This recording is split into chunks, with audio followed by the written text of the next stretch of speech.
Hello and welcome back to aupair.com. My name's Chloe, otherwise known as Euphoric Escapes, and today we wanted to bring you a little day in the life of an au pair. As mentioned in my previous video, I was soon to start a new au pair role, and here I am in Melbourne in my room, which I'll show you guys later. But I've been here for about 2 months now, and sadly my stay here is coming to an end. I will be leaving next week. And I want to give you guys a good insight into each and everything I do with my day to keep busy so that you guys can get a good idea of how you want to structure your everyday life when becoming an au pair. Now, I cannot say that each and every au pair experience will be the same. In fact, they will be completely different depending on which country that you are in. So it's really important to get in touch with your host family way before you come and stay so they can give you a rundown of what your day-to-day tasks will look like. Sometimes families can take advantage of certain au pairs, so you need to be honest with yourself of how much free time you'll need to be able to replenish and refresh yourself ready for work. And honestly, being an au pair, one of the main components for me is the social side, so you need to make sure that you have that planned into your timing as well. Before I came out here, I knew that I would still have a lot of free time between my morning and afternoon shifts, so I did want to get a second job. I was very open to doing different things, and when I got here there was conveniently a cafe just around the corner that was hiring. So I have been working for them since I've been here during the daytime, and they are also very understanding that I do have another job and this one is priority. So whatever job you do, it is important to let them know your situation as well.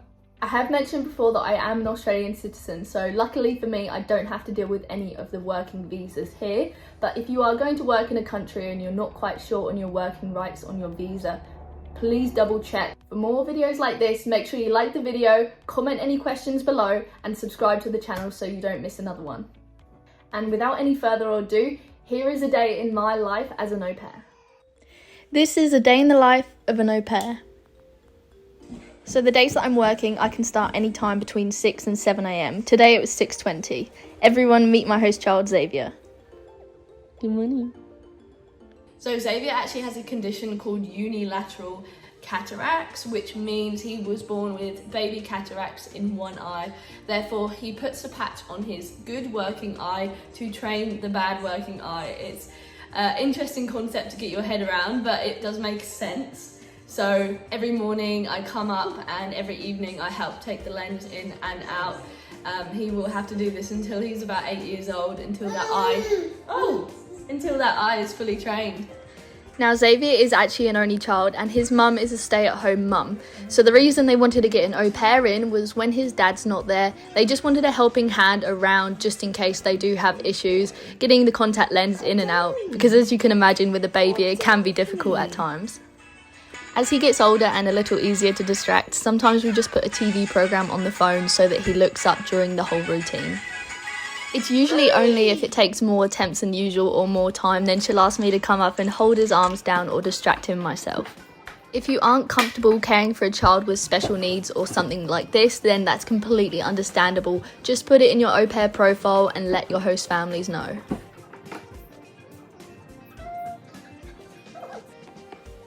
What have you got? Are you gonna feed yourself? Should we get you cleaned up?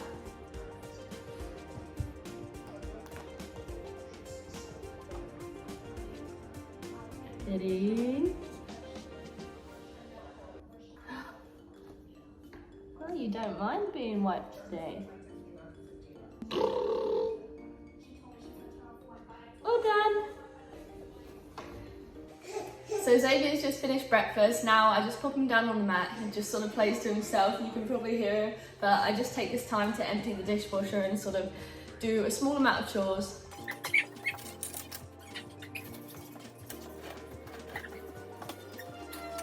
Say good morning.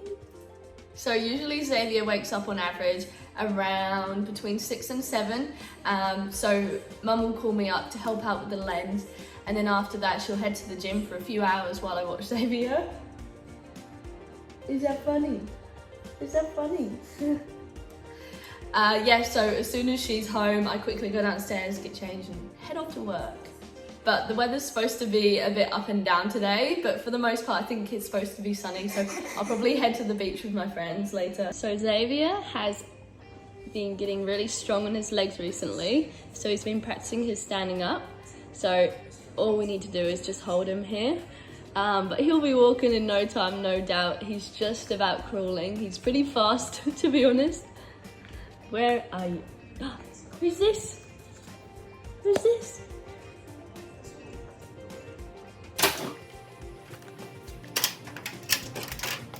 It's literally such a nice day today, so I'm kind of sad that I have to work, but also I'm very lucky that I do have a second job on top of the au pair wage. I'm sure many of you are aware the au pair wage is very minimal, so getting a job on top of that can be ideal if you do have the time. At the moment I'm just working in a cafe, so I do between 2 to 4 hours a day depending on how busy they are, and I do that about 5 days a week, so it definitely does add up and it really does help out with some extra cash.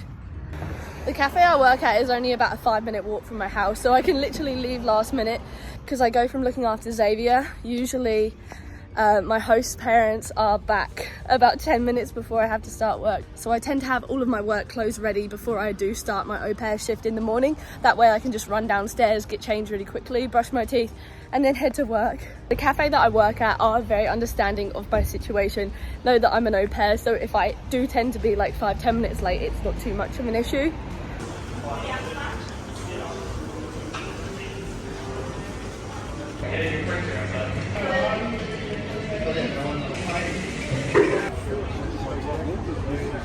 So I just finished work and ran home to get changed really quickly, and the benefits of finishing it early is you get to enjoy the beautiful weather.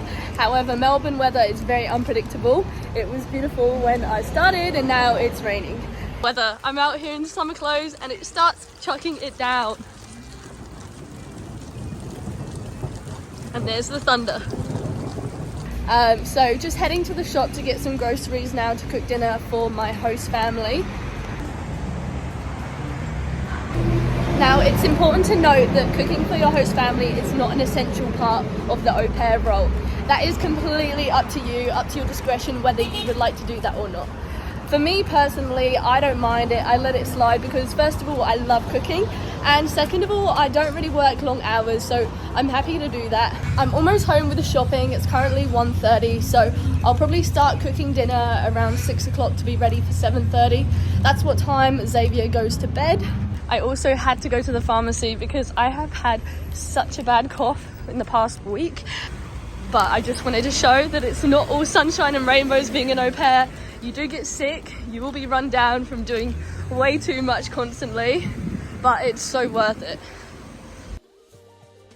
Now I've finished both jobs and unpacked the shopping, I usually just get ready for the day, and today I'm gonna go to the beach, so just gonna get in my bathers and let's go.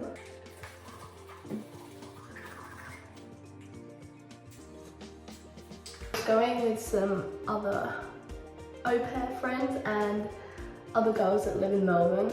It's so easy to meet people here, as you can imagine, and I've spoken before on this channel about how easy it is to meet other girls and guys. So there's literally nothing to stress about when moving to a new city, especially if you're someone like me who's like a super extrovert. But these girls that I'm going to the beach with, I haven't even met any of them, but everyone's super chill about doing new things and just getting out of the house. Like, it's a normal thing, even though in your hometown it might not be so normal just to go out and meet someone that you've never met. But the traveler's lifestyle, it definitely is.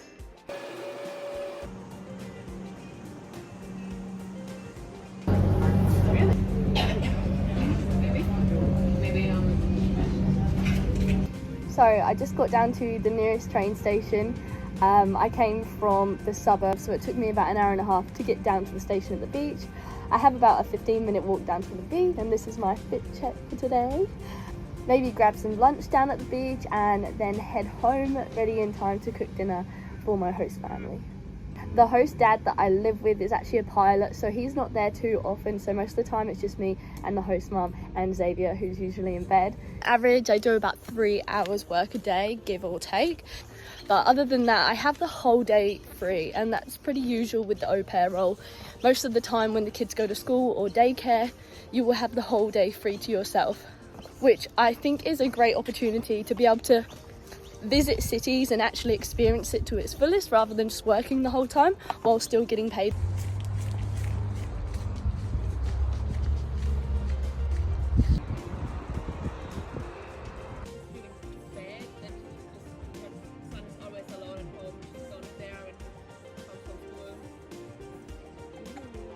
So I just got home, and before I start cooking dinner, I thought I'd give you guys a little room tour. Obviously, all living spaces with host families are going to look different, so make sure you ask for a picture or a video of the room before you arrive. This is also my bathroom. I don't share this bathroom with anyone else, which is nice to have some privacy.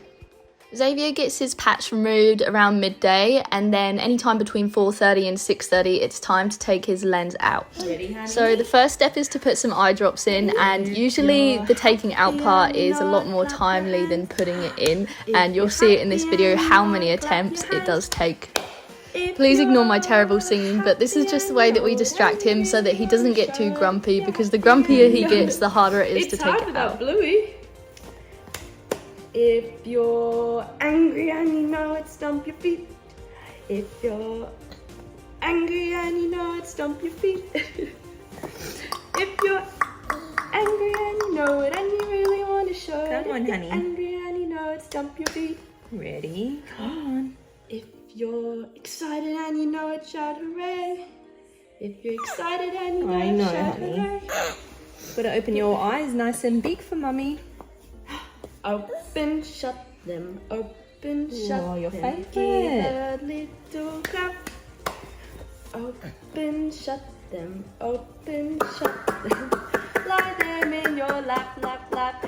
Creep them, creep them, creep them, creep them right up to your chin. Open wide your little Good mouth. boy. Do not let them in. Ah, good job. Say hi. So as I mentioned, we have dinner around 7:30, so I'll start cooking around 6:30 just after Xavier goes to bed. And today I was making chili con carne on nachos.